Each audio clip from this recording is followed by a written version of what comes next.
Oi, pessoal. Espero que todos estejam bem. Na aula de hoje nós vamos ver aí momento, que muitas vezes é chamado de torque também, ok? E vamos ver também equilíbrio de um corpo extenso. É um assunto relativamente importante, hora ou outra aparece aí na prova do Enem. Então vamos tentar entender esses conceitos para que a gente possa partir para o próximo vídeo fazendo alguns exercícios que podem aparecer aí nessas provas que vocês forem fazer, ok? Bom, dando início aí, né, vou iniciar esse assunto trazendo um exemplo. Então pensa comigo, eu tenho uma porta aberta, eu quero fechá-la. Vou aplicar duas forças, né? Então uma força nessa extremidade mais próxima à maçaneta e uma outra força mais próxima ali, que a gente chama de trinca, né? A parte onde ela está presa, onde ela gira, certo? Bom, eu perguntaria a vocês, né, em qual situação vocês teriam mais facilidade para fechar, ou seja, qual situação vocês aplicariam uma força menor, seria mais fácil para fechar. Né? Se vocês não acreditam, tentem fazer o exemplo em casa. Vocês vão ver que vocês precisam aplicar uma força muito maior quando vocês estão ali próximo àquela região, pessoal, de giro, né? Aonde a porta gira, né? O ponto que ela está fixada ali, ou seja, o eixo dela. Né? Então, essa força 2 em vermelho precisa ser maior. Né? Vejam então que eu tenho um fenômeno físico aí que ele está associado à força, né? O quão grande é essa força e o ponto onde eu estou pegando, né, aplicando essa força, quer dizer, a distância dessa força ao meu eixo.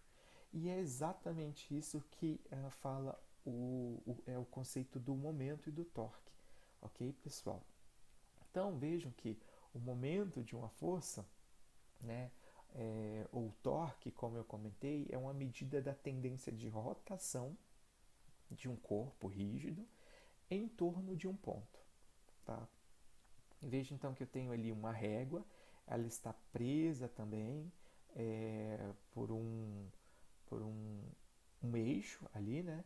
E aí eu consigo girar essa régua, né? Então vejam, ela está presa nesse ponto e aí eu consigo, né, à medida que eu faço uma força nela, eu consigo girar essa régua. Então, toda vez que eu aplico ali uma força e eu tenho uma rotação desse corpo, eu tenho um momento, tá? Então, o momento, como que eu calcularia esse momento? Eu pegaria essa força, né, a força que eu estou aplicando, e multiplicaria pela distância da força ao eixo, tá, pessoal? Então, eu tenho aqui o eixo e eu tenho a força. Então, essa é a distância da força ao eixo, tá? Bom, a unidade de momento é newtons por metro.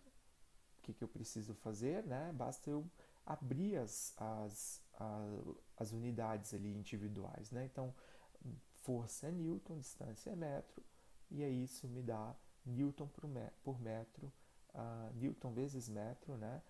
Para o momento, ok?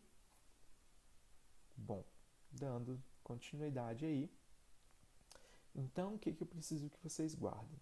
Para que tenha, né? Para que exista o momento, vocês precisam de uma força e essa força tem que gerar uma rotação desse corpo. Né? Então, ele tem que girar em torno de um eixo. A formulazinha é aquela ali, então M é igual FD, ok? Bom, o momento, pessoal, ele é um vetor, tá? Então, ele vai ter um módulo de direção e sentido. E aí existe uma padronização, tá? Uma convenção. Então, quando essa força, né? Então, quando essa força ela me gera um movimento em sentido anti-horário, eu tenho aí um momento positivo, ok? Então, ó, essa força aqui, de baixo para cima, ela vai girar esse braço no sentido anti-horário. Como é no sentido anti-horário, a gente considera esse momento positivo. Agora essa força, ó, de cima para baixo, ela vai me girar esse braço no sentido horário. Quando eu tenho um momento no sentido horário, ou seja, quando eu tenho a rotação no sentido horário, o meu momento vai ser negativo. É a convenção, tá? Então, com o momento positivo, eu tenho um giro no sentido anti-horário. Momento negativo, eu tenho um giro no sentido horário, ok? Bom, um ponto de atenção que eu chamaria vocês a entenderem, né? E se atentarem mesmo. Eu tenho uma situação, por exemplo, aqui, onde eu tenho um bloco de massa M, e nele está sendo aplicado uma força de 10 newtons, ok? E esse bloco ele vai se deslocar entre dois pontos ali, 50 metros. Bom, o que a gente acabou de ver? O momento é força vezes distância. Poderia então eu pegar 10 da força vezes 50 do deslocamento e falar que o momento vale 500? Né? Perguntaria a vocês, estaria correto isso? Então, respondendo, não está correto, tá?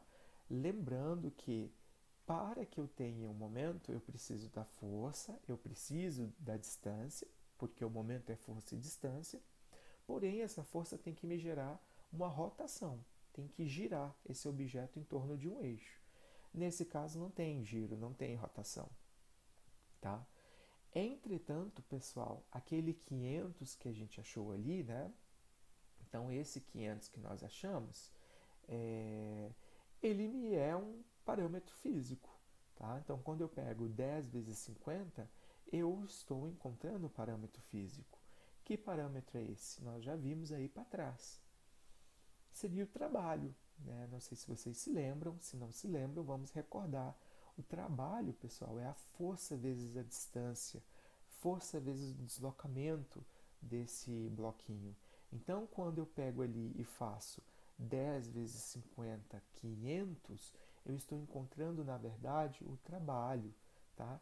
500 joules e não 500 newton por metro que estaria remetendo ali ao, ao momento, tá? Ao torque, ok? Então, a, é, tenham atenção na diferença desses dois parâmetros, tá? Embora eles tenham a mesma fórmula, são parâmetros completamente diferentes. Mas aí qual que é a diferença entre os dois, né? Então, pessoal, nós vimos aí para trás que o torque, né? A grandeza é uma grandeza vetorial. Eu comentei isso para vocês no início dessa aula, tá? Então, o torque, o momento, é uma grandeza vetorial. Se ele é uma grandeza vetorial, ele tem um módulo, direção e sentido. Né? Então, o sentido dele, horário ou anti-horário, qual que é o valor dele? 100 Newton por metro, 50 Newton por metro. Já o trabalho, ele é uma grandeza escalar. Ele é um número. Né? Se você encontrou ali o trabalho, ele é 100 joules, ele é 50 joules, ele é 10 joules. Você não fala 100 joules de baixo para cima. Não, ele é um número.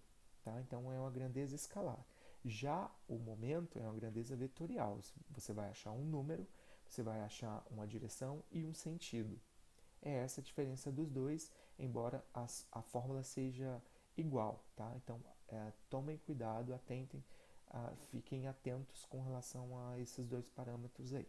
Tá bom? Bom, vamos fazer uma análise então do momento. Né? Vou aplicar aí 3 forças nesse eixo, nesse braço, e eu quero saber qual dessas forças produz o maior momento. Vamos entender, vamos analisar esse perfil aí, na tentativa de descobrir qual dessas forças vai me gerar o maior momento. Então, o que eu comentei com vocês? A força, né? Para eu ter um momento, eu preciso de uma força, eu preciso ali de um deslocamento, mas o que eu preciso? Que essa força me gere uma rotação. Olhando para esse desenho, qual força não me gera rotação? Concordam que a F3 não vai me gerar rotação? Porque ela está empurrando a barra. Ela não me gera uma rotação. Então, eu falaria, né, ali, né, faria essa recordação, relembraria a todos que para que eu tenha um momento, eu preciso ter a ação de uma força gerando uma rotação. Se a F3 não gera rotação, o momento dela vai ser nulo, vai ser igual a zero. Agora, a F1 me gera rotação, concordam? Porque se essa força está sendo aplicada de baixo para de cima para baixo, né?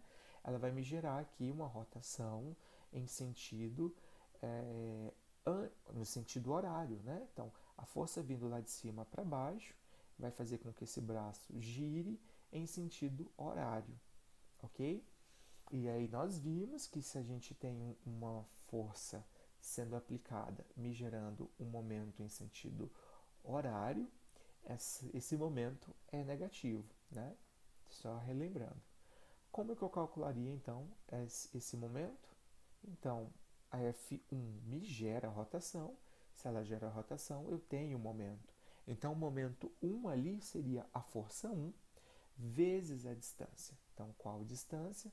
A distância da força, né, entre a força e o eixo. Tá? Então, eu tenho aqui o eixo, a distância da força e o eixo é a distância que eu aplico, eu multiplico aqui, ok? Bom, e o F2? Como que eu calcularia o F2? O F2 é um vetor oblíquo, né? Então, toda vez que eu tenho um vetor oblíquo, vocês hão de se recordar que eu preciso fazer uma decomposição, né? Para quem não se lembra como eu faço isso, vamos revisar, né? Coloquei ali a força, então, no plano e ainda coloquei, né, o ângulozinho aqui, o ângulo θ, ok? Bom, quando eu decomponho essa força, eu tenho uma componente no eixo x e uma componente no eixo y. Como que eu calculo aí essas componentes, né, pessoal? Então, a F2x ela é igual a F2 seno e a F2y é F2 cosseno. Como que eu sei isso? Tem um macete. Vejam, pessoal, que a F2x, né, a força F2x, ela está sem o ângulo. Se ela está sem o ângulo, eu utilizo seno. Vejam que a F2y contém o ângulo, está com o ângulo. Se ela está com o ângulo, eu utilizo cosseno. Tá? Então é dessa forma que vocês fazem a decomposição aí com o macete. Então decompus essa F2, ela passa a ser representada por essa F2x e a F2y. E aí a gente volta no caso anterior, né? Então eu tenho uma F2x que vai empurrar esse braço, ou seja, ela não gera rotação, portanto, o momento associado a essa parcial, né, essa parcela da força, não gera momento. Né? Essa força, essa parcela de força, não me gera momento. Já a F2y, então, ela viria, né, lá de cima, empurrando esse bloco, esse braço para baixo, né? Então, ela me gera um momento e aí eu calculo ele como F2y vezes a distância 2, porém o F2y é F2 cosseno. Então, só substituir, né? Como que eu calcularia então? Novamente, né? Então, a F2y ela está empurrando esse braço para baixo, então ele vai girar em sentido horário. Se ele gira em sentido horário, eu tenho momento. Como que eu calculo o momento? É o M2 é igual a F2, Y vezes a distância 2. O F2y é F2 cosseno, então tá aqui, ó, F2 cosseno vezes a distância 2, ok? Bom, revisando aqui, então nós descobrimos que o momento 3 ele vale zero, o momento 1 eu calcularia como F1D1 e o momento 2 seria o quê? F2D2 cosseno. Né? Como? Vejam, pessoal, que as forças são iguais e a distância 1, o D2 e o D3, né, ela tem essa relação, né, D1 maior que D2 maior que D3. E no caso aí o D3 é igual a zero, né? Porque eu não tenho distância da força entre a força e o eixo, por isso que aquele momento vai me dar zero. Mas o M2, né, que a gente analisa aqui? Bom, o D2 ele é menor, o F2 é igual a F1, o D2 é menor que o D1, e ainda tenho esse cosseno, né? Esse cosseno ele pode ter um valor máximo igual a 1, e ele vai de menos 1 a 1, né? Então, ele nunca vai gerar um valor que vai multiplicar e fazer com que esse M2 seja maior do que M1. Porque se ele vale no máximo 1, né? Quem que vai definir quem que vai definir no final ali a intensidade do M2 vai ser essa distância 2, né? Então, qual que é a relação que a gente tira no final das contas? Que M1 é maior do que M2, que é maior que M3. E aí, né, pode escrever diferente, M1 maior que M2, e aí o M3 é igual a zero, tá? Então, se atentem, ok? Toda vez que eu tenho aí uma força que não me gera rotação, esse momento é nulo, tá? Quando essa força faz 90 graus, pessoal, 90 graus com o braço, eu tenho um momento máximo, o maior momento que eu posso ter, quando essa força está fazendo 90 graus. E se eu tenho uma força oblíqua, eu gero um momento, mas é um momento intermediário de valor, né? Um valor intermediário. Ele é maior do que esse, né? que o F3 geraria, porém ele é menor do que esse que F1 geraria, tá bom? Bom, tenho também o momento resultante. Pensa que, né, agora eu tenho aí um braço onde está sendo aplicado várias forças, né? De cima para baixo, de baixo para cima. Como que eu calcularia então o momento resultante? Basicamente calcularia o momento de cada um, né? Então eu calculo o momento da força F1, calculo o momento da força F2, tá aqui, calculo o momento da força F3, calculo o momento da força F4 e somo, né? Então, o momento resultante, M1, M2, M3 e M4, a somatória disso. E aí, lembrar, né? Se eu encontro um momento resultante positivo, ou seja, maior do que zero, o que a gente viu? Essa barra vai tender a girar no sentido anti-horário. Ou seja, ela gira no sentido anti-horário porque o momento ele é positivo. Se eu encontrei um momento negativo, quer dizer que essa barra vai tender a girar no sentido horário, ok? E se encontra um momento igual a zero, né, a barra não apresenta tendência de rotação, a gente diria que ela está em equilíbrio, né? Se esse momento é igual a zero, ela está em equilíbrio, ela não gira nem para um lado nem para o outro, ok?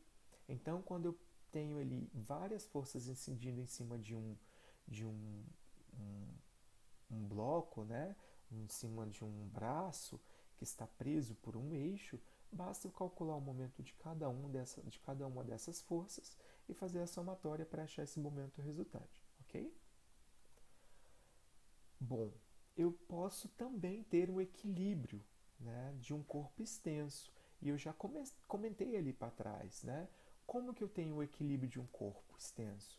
Bom, eu já falei que se esse momento resultante for igual a zero, eu tenho o equilíbrio de rotação. E aí lá, né, das leis da física, das leis de Newton, nós já vimos também que quando a força resultante é igual a zero, o corpo ele também está em equilíbrio. No caso, nós chamamos de equilíbrio de translação. E aí, quando o momento resultante é igual a zero, nós temos um equilíbrio de rotação. Não precisa gravar essas palavras, mas vocês precisam gravar que, para que eu tenha um equilíbrio de um corpo extenso, o que eu preciso garantir?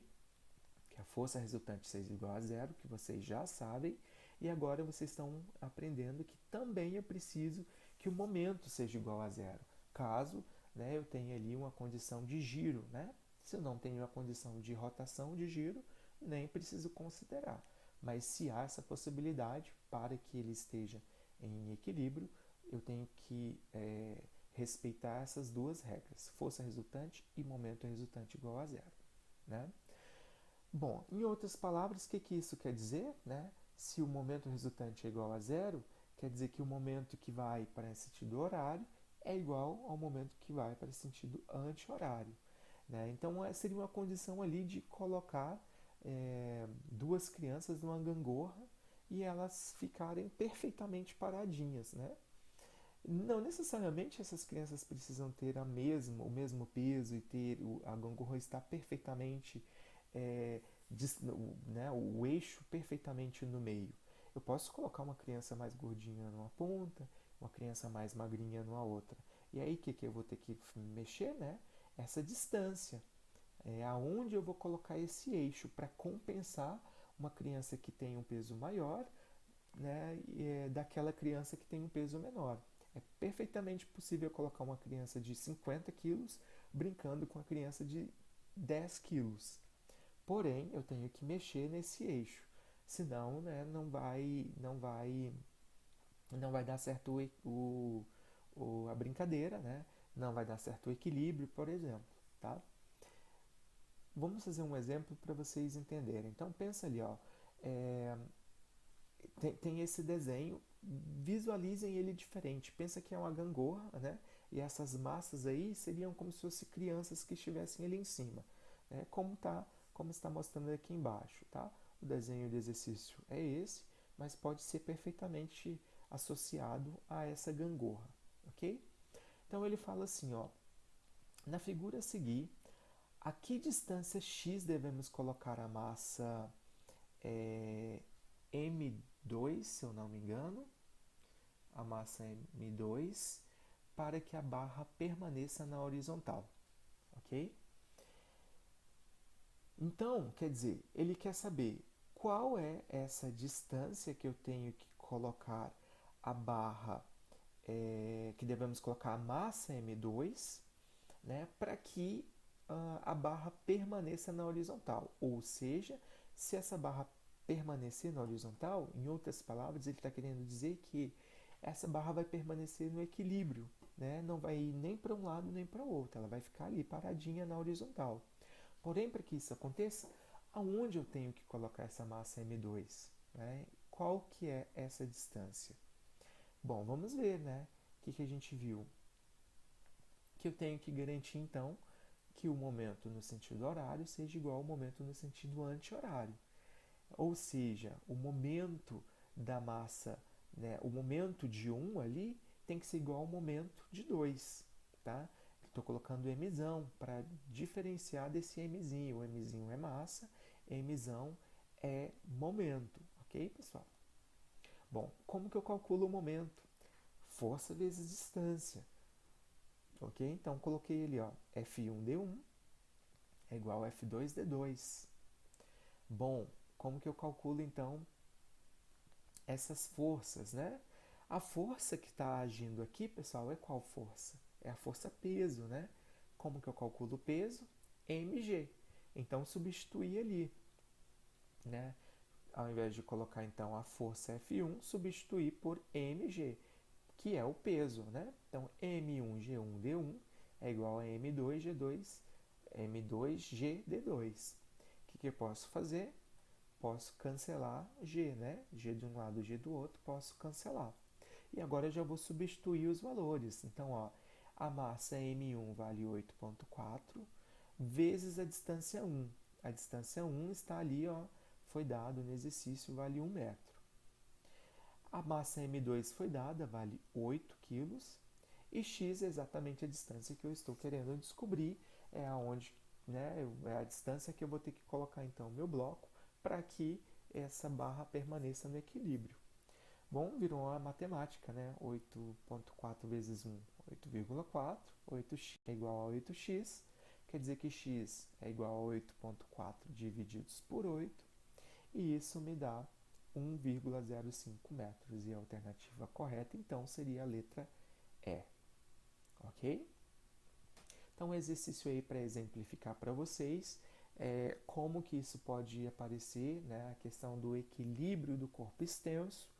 De qualquer forma, nós vamos fazer mais exercícios no próximo vídeo, mas eu já preferi trazer ao menos um aqui para não ficar tão abstrato essa questão do equilíbrio, já que isso aqui é algo extremamente importante e caso caia é algo muito próximo disso, desse tipo de exercício, tá? Buscando aí o equilíbrio, nós vamos ver outras formulações, outros tipos, né, de exercício que envolvem momento e torque, mas aqui já dá aí uma ideia como isso pode aparecer na prova para vocês, tá? Bom, era isso que eu tinha preparado para essa aula. Espero que tenha ficado claro, então, esses conceitos, tá? O conceito do momento, conceito, né, torque, momento, que é a mesma coisa, e o conceito de equilíbrio de um corpo extenso, tá? Não se esqueçam, para eu ter um momento, eu preciso de uma força, e essa força tem que me gerar uma rotação. Se não tem rotação, não tem momento. E aí eu vou calcular esse momento pegando a força vezes a distância. Qual distância? A distância da força até o eixo. É onde está fixado ali, né, o eixo de rotação do objeto, ok? Bom, deixo vocês tentarem fazer alguns exercícios e venho na sequência então com um novo vídeo onde eu vou trabalhar aí alguns exercícios de vestibulares, né, do Brasil, de modo que vocês possam ver como isso pode cair aí para vocês nas provas futuras. Desejo a todos boa continuação e nos vemos no próximo vídeo. Beijão, tchau, tchau.